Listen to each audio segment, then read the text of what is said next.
আমরা এখন CM rape international এয়ারপোর্টের দিকে রওনা হলাম।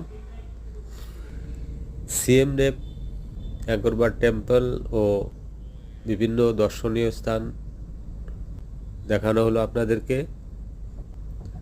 কেমন লাগলো জানাবেন। আমরা কিছুক্ষণের মধ্যে সিএম রেপ ইন্টারন্যাশনাল এয়ারপোর্টে পৌঁছাবো। আপনাদেরকে সিএম রেপ ইন্টারন্যাশনাল এয়ারপোর্টের বিভিন্ন দর্শনীয় জায়গা দেখানোর চেষ্টা করব। সঙ্গে থাকবেন। ধন্যবাদ।